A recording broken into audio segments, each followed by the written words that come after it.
Making a twist on a dumpling where a very good friend of mine, Rosie, over at iHeart Recipes makes her own version, which is phenomenal. So today we're going to do a dumpling. It's kind of like a homemade flour wrapper, very Korean style mandu, stuffed with some pork, some onions, garlic, ginger, the whole shebang, but we're doing it in a little bit of broth with some black vinegar, sesame seed oil with garlic, and some homemade sambo ulak. What do you do to make your own dumpling wrapper? We're going to use about 3 cups of flour and about 1 cup of hot water. Make sure that you get it nice and stirry. Your dough should be thick, and sometimes you have to knead it for quite some time. I knead mine for about 20 to 30 minutes. Today we're not going to knead it that much, and the reason that you knead it like that is because it releases the gluten and makes a really nice chewy wrapper. And then I'm going to get my hands dirty. As you can see, it's forming a nice ball. And once I know that I've got all my flour up, do a little bit of kneading. If it feels too sticky like mine does, and I just know that it's too sticky, I'm going to add just a tad bit more flour, because when it's this sticky, no matter how long you let it rest, no matter how much you knead it, it will not take on the form that you'd like. You'll know that you've had enough flour on your dumpling dough when it actually removes from your hands nicely, and as you see, this is not removing from my hands nicely yet. Okay, there we go. There you go. There's that bad boy. Okay, a little bit of flour, but it removes from my hand nicely. Now, this is about the consistency that I want for my dumpling wrappers. Kneading is an easy technique. Palm to bread, turn, twist. That's it. And from here, it's going to go into this bowl, and we're going to let it rest for about a half an hour, but we're going to work on the filling for this bad boy now. But first I'm going to wash my hands. A little icky poo. Okay, so let's get cooking. Let's get this stuff into my bowl. And from here, I'm just going to start layering stuff on here. A little bit of sesame seed oil. We're looking at, that was about 2 tablespoons, and this is about 1 pound of ground pork. We got some soy, not too much, you don't want it too salty. Again, another 2 tablespoons. I add just a touch of this to my meat, but this is also going to be a garnish once they're done. Sweetened black vinegar, and we're looking again about another 2 tablespoons. So right now the ratio, 1 pound, 2 tablespoons of all liquid. And now we go for our garlic. Garlic, we're just going to chop up nicely. I appreciate good large chunks of garlic, but that's just me. You don't have to do it this way. You can use a mincer, or you can leave them into nice little bite-sized pieces. I like my dumplings to have a little bit of, like a bite to it, so I just don't taste meat. I have some vegetables going on in there. And that goes. Onions.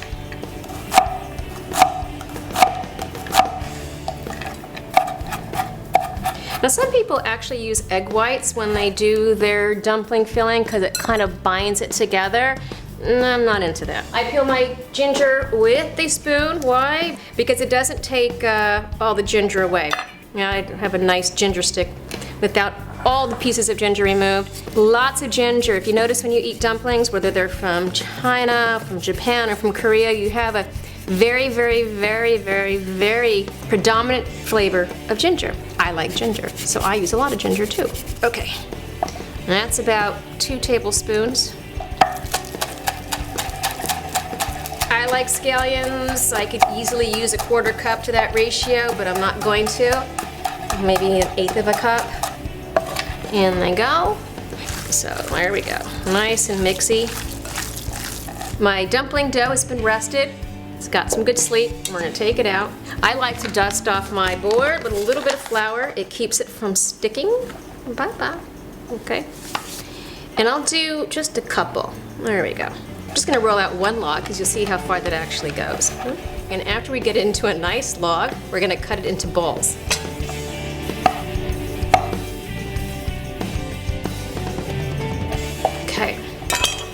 Roll them into a ball, and from here, we're going to roll it out into a nice disc.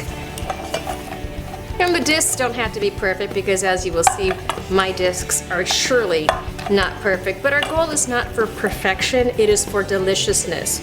Now, once I have these filled, I'm gonna have a pot of boiling chicken stock. And you'll know that the dumplings are done. Why? Because just like in gnocchi, it's flour-based, and they'll kind of float to the top, and they're ready to go. Okay, that's all she wrote, and that's all we're gonna do. I got my stuffing. You can put however much you want in here. You're the one that's eating them or serving them, so you know what's best.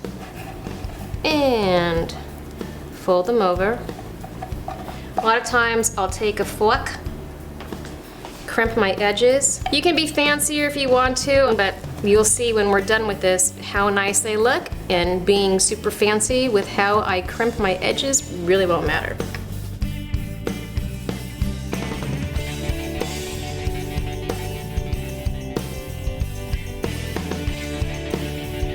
And now we're ready to go to that stove. All right, my dumplings are ready to go. I have chicken stock already on the stove, and it's nice and hot. I'm gonna add some flavorings. Again, as I always say, you can add whatever you want. For me, right now, some onion, some garlic, and some ginger. And in go my dumplings. 1, 2, 3.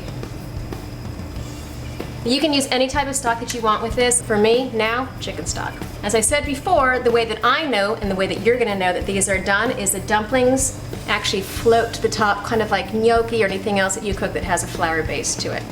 I got my dumplings in my bowl with just a little bit of the broth. It's not really a soup, it's more like a dumpling with a little bit of a kind of a base to it. Now I'm gonna add a drizzle of my seasoned sesame seed oil, which is seasoned with a little bit of garlic.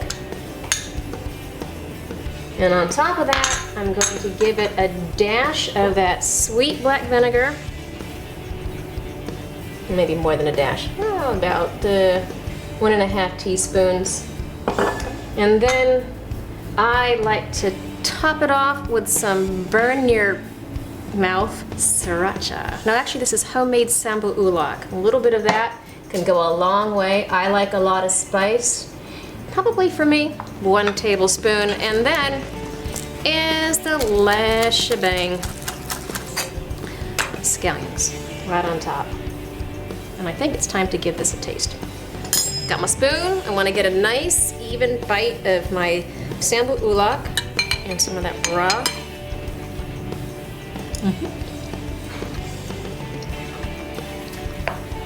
First of all, my mouth is burning on fire because I took the biggest bite, the sambu ulak. The dough, nice and chewy.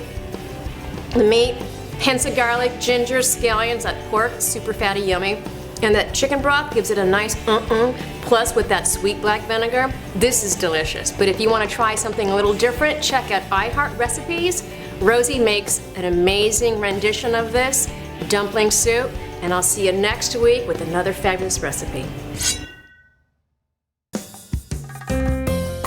Hello, this is Chef Diane DeMayo, and welcome to Bootleg Tips. Today we are making a Korean marinade, also known as a bulgalbi sauce or a bulgogi sauce that you find in Korean restaurants. All you need is some sesame seed oil, and you can use any type, any brand, some soy sauce, again, any type, any brand, but you can choose low sodium if you so desire. Some regular white sugar, some people use brown sugar, some people use Pepsi Cola, Coca-Cola, it doesn't matter, whatever you like, use it. And also garlic, fresh garlic. I always like to use this type of garlic, don't use that pre-minced stuff that you get in the jar, and that's all you need. So let's get cooking. The way to make it is easy. I take about 1/4 cup of sugar, I add about 1 cup of water into that. I like to use hot water because the sugar actually dissolves a lot quicker. Make sure your sugar actually is dissolved. Then I add about, I'd say 1 cup of soy sauce. The reason I add the water because it dilutes the soy sauce and it's not so salty and it doesn't have that really strong soy sauce flavor. And about 1/4 cup of sesame seed oil. Sesame seed oil is very strong, so you want to be careful. You don't have to use all sesame seed oil. You can do a combination of maybe half sesame seed oil and half canola oil, whatever you like. I prefer strong flavors, so I use a lot of sesame seed oil. And key thing, lots and lots and lots and lots of garlic. Koreans, we love garlic. So I add generally to this ratio probably about 7 cloves of garlic. I like to use a garlic mincer, or I puree a bunch of garlic in your food processor, in my food processor, and then I add it to the marinade.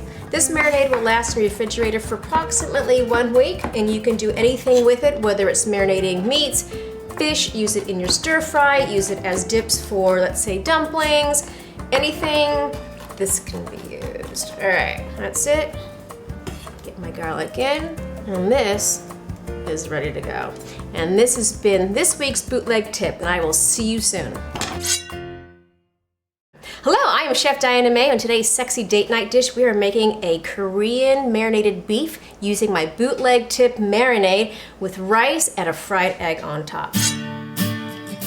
I'm using skirt steak. You can use any type of steak that you want to, whether it's ribeye, filet mignon, you can use a T-bone steak, whatever. And also you can use this with chicken, fish, shrimp, and for your vegetarians, tofu. Now, all I need to do is get my beef out. Oh yeah. I suggest using gloves too. Okay, so in it goes. Beef, some marinade, and we're gonna let this marinate for about 30 minutes to on up to 24 hours. So I'll see you in a bit. This has been marinating for about 2 hours now, and we're gonna go ahead and get this to the stove. My pan is nice and hot right now, so I'm gonna go ahead and get the meat in there and let it sear. I like my meat a little medium rare, so I'm not gonna cook it all that long. For those of you who wanna cook it and have it medium well done, I'd say depending on how thick the cut is, my general rule of thumb is 2 to 3 minutes per doneness. So for me, a medium rare, I'm going to do 2 minutes on one side, another 2 minutes on the other side. Just up the time for different cooking temperatures. While that's going, I'm going to get my egg. I like my egg to be over medium or sunny side up, but for this dish, we're going to do it sunny side up. Nice and brown. I'm going to give this another 3 minutes, and we're going to go ahead and plate it. While my meat is cooking, I'm going to go ahead and get my plate ready. For me, I love aesthetics, and I love making my food look sexy, and I know you do too, because why? You want to impress that chick with a beautiful plate. So what we're going to do is I have a regular glass, so you don't need anything fancy, and take a little bit of that sesame seed oil that you used, and we're going to rim that glass with some sesame seed oil. Why? Because it's going to make what comes out of here nice and easy, and it's going to make everything glide in nicely. Okay, so in goes my rice. My glass is nice and lubed, so it makes for easy pack down. And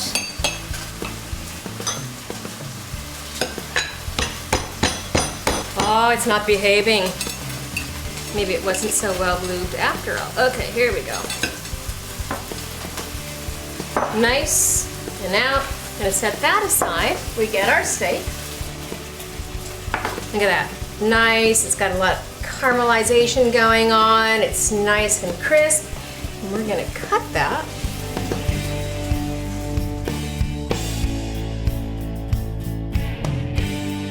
And now we're going to put some on top here like that, and get the remaining pieces onto the plate like so. Then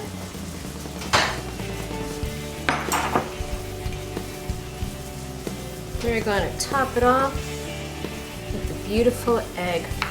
Now it's time to taste this bad boy. All right, the way I like to eat it is I want to break a little bit of the yolk. Yeah. Okay, get a little bit of that rice going in that yolk and scoop up a nice piece of that meat.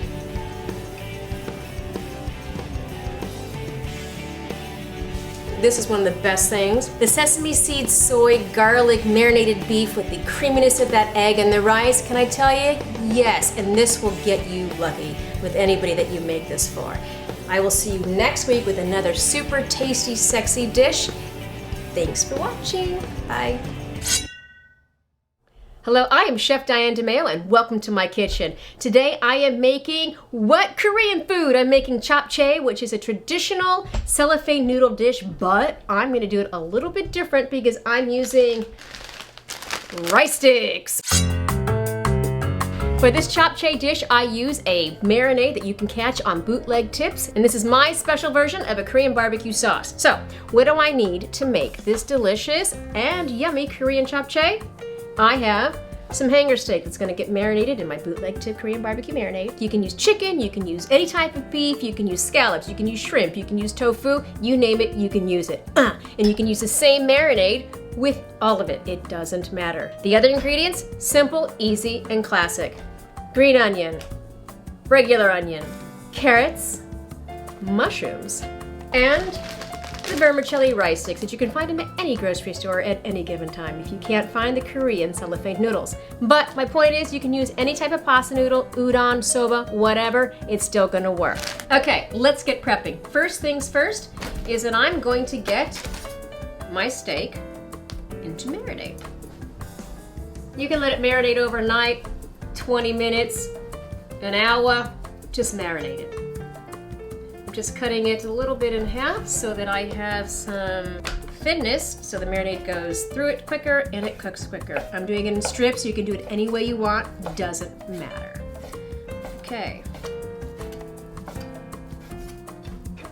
Done in the bowl. And let's get a little marinade on there. Stir it. And let it sit there for quite some time. All right. You want to slice these pretty thin. Why? Because you're going to saute them, and there's nothing worse than a crunchy carrot when it should be a little bit soft, right? So you want to make sure that you cut it in sizes where you know that they will saute and become tender. That's enough. Next, some onion.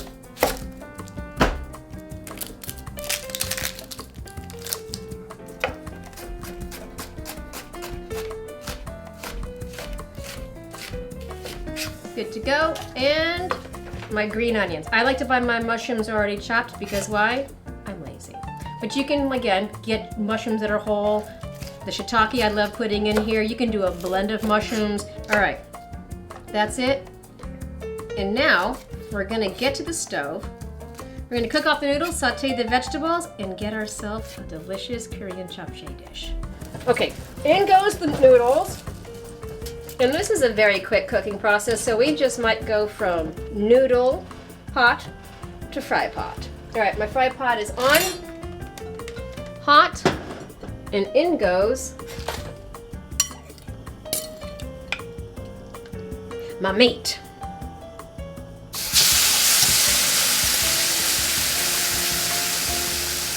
Now I'm going to reserve the marinade on the side, and you'll see why in just a moment or two. As soon as my meat starts to cook, I'm going to add my vegetables, saute them off, and then we're going to get our noodles right into that pan, stir fry them, and plate it and eat it, because that's the way it needs to be done. And I'm just going to make sure that I have a single layer of beef there, and I'm going to put my vegetables right on top. Just like that. All right, my noodles are just about ready to go. And I like, the consistency of the meat and the vegetables. So we're gonna go straight from pot to pan. Here we go. Poof. And here's the best part. That reserved marinade gets put right on. There it is. If you have a wok, better, even better, because this would be an amazing thing to cook inside of a wok. But if you don't, that's okay, because a big pan works just as well. All right, you want to make sure everything is coated. heat it through, and in 2 seconds, we're gonna take this, get it on a plate, and take the biggest bite ever. All right, done, good, here we go.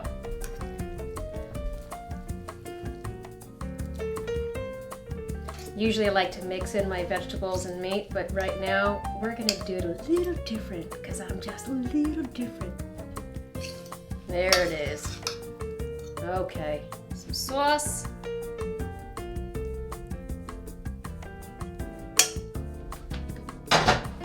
And there it is.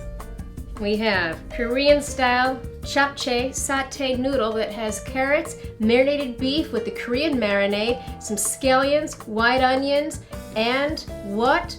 Mushrooms. And now I'm gonna taste this. Okay. Oh yeah, come to mama. Let's get it all in there. I'm gonna need a little bit of everything. Twirly. Okay, ready?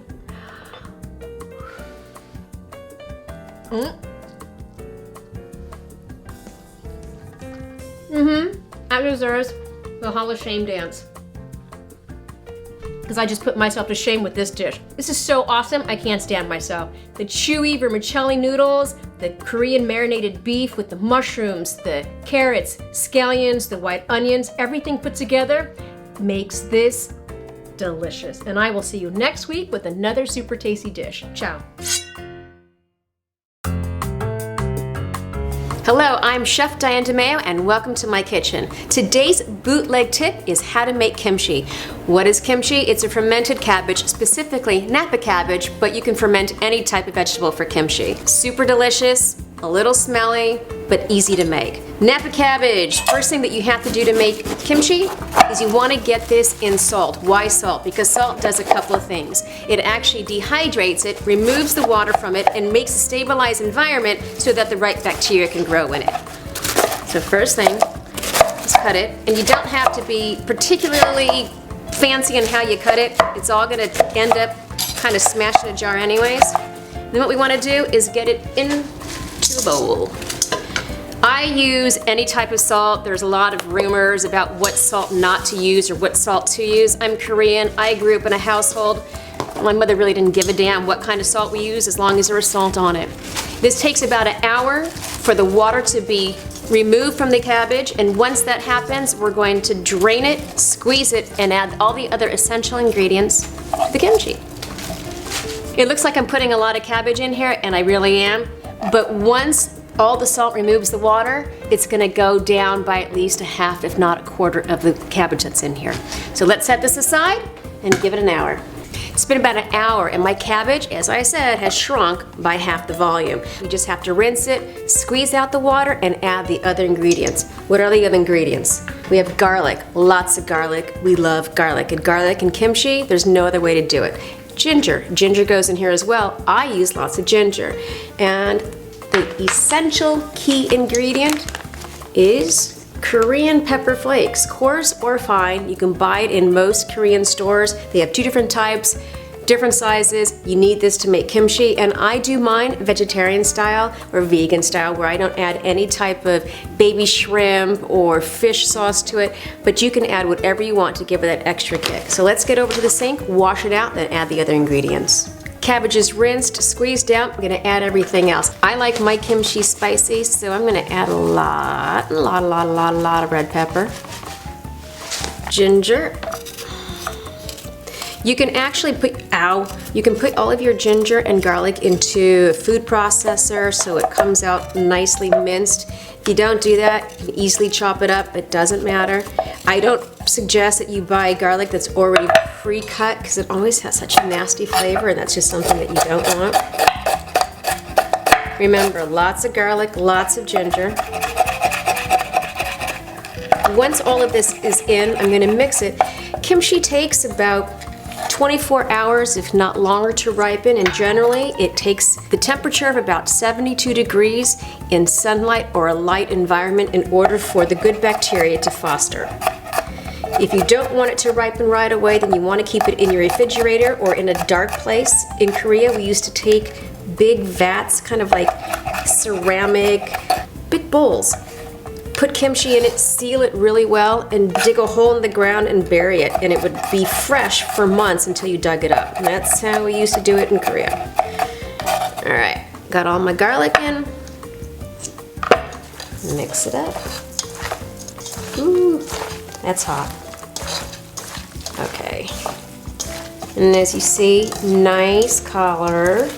This will ferment and be super tasty, fabulous. You can put this in a jar, but before you seal it, make sure that there's a piece of saran wrap over it and put a rubber band on it because it keeps all the oxygen out. And what that does is make sure that the bacteria that grows to ferment it is actually good bacteria that's like, it's good for your intestinal tract. It doesn't create bad anaerobic bacteria for you.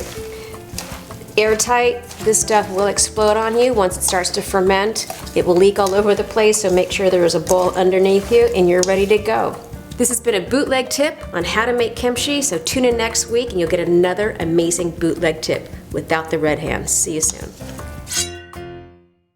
Hello, I'm Chef Diana Mayo and welcome to my kitchen. Today we are making something super tasty. We are making Korean style beef tacos with kimchi. And this kimchi, this recipe you can get, it's one of my bootleg tips, so you get the recipe there. Let's get prepping and we're gonna make some yummy.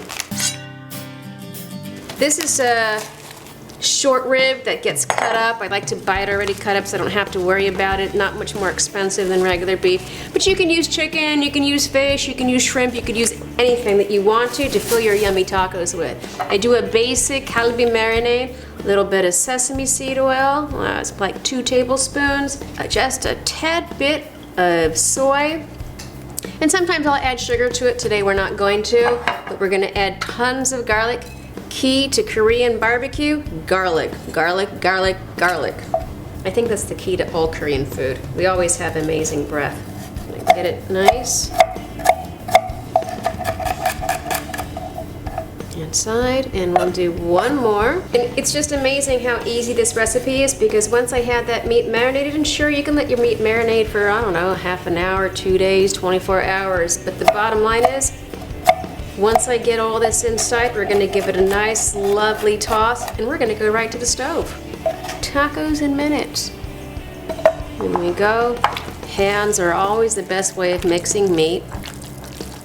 And basically, that really is it. And we're gonna get to the stove in just 2 seconds. I'm ready to go at the stove. I have my corn tortillas, and there's a little trick here, but I will show you that once I get my beef in the pan. Sizzle. Tortillas, corn specifically, have a tendency to be dry. As you see, when you fold it, it breaks in half. I get it in the pan first. I do a little dousing of water, get in the pan, and it steams and cooks the tortilla to make it nice and suave, soft.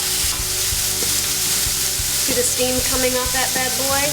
That's what I'm talking about. My beef is going to be done in 2 minutes, and in the look at that, it's a new little trick everyone should know. This is called speed cooking, back and forth and back. I have to say, when you get your meat pre-cut, everything pre-cut, it might cost you a couple more pennies, but trust me, at the end of the day, when you're tired or you're hungry, when you cook, it makes your life so much easier, and it's simple, and you're done in like 5 minutes. 2 more minutes, and we're done. Beef is done, tortillas are nice and soft, we're ready to start making tacos. We got our kimchi, our tortillas, we're gonna layer them out. 1, 2, 3. Get some beef. Oh yeah. Oh yeah.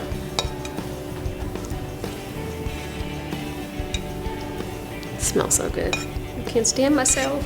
Here we go, kimchi. Lovely, delicious kimchi. And for you people who don't like kimchi or don't have the time to make it, but I suggest that you do, you can always put anything else on top of it. Little lettuce, little cabbage salad, with lime juice, cilantro, it'll work. But there's nothing like eating a piece of Korean barbecue with kimchi. Here we go.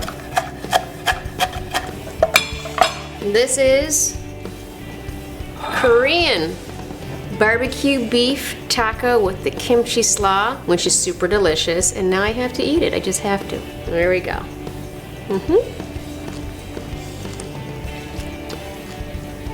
Tender beef, sesame seed oil, soy sauce, really moist, yummy tortillas, spicy fermented cabbage kimchi. This is so good. I mean, I want to just sit here and stop talking and eat this whole thing, but I can't because I'm going to talk to you for 2 seconds. Don't forget to subscribe.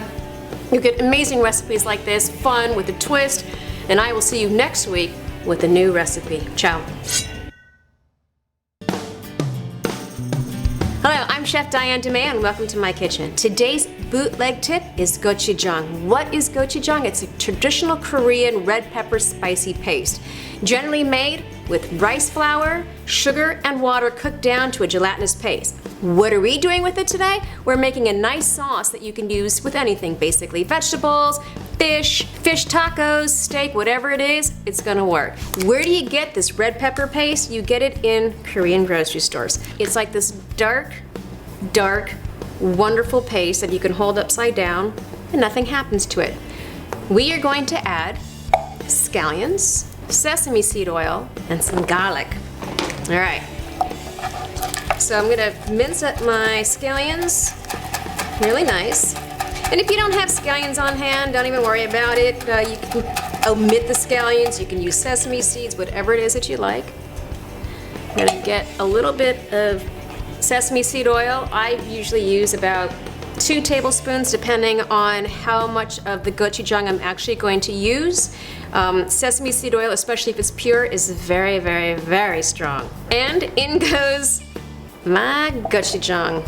I'm gonna go with about, I'd say 3 heaping tablespoons of this. And for me, I add a little bit of hot water because it thins it out and gives it a nice consistency that I like. And I'm gonna be careful so I don't splash it and wear it all over my shirt. There we go. A little bit more water. I like my gochujang paste to be just a little thinner.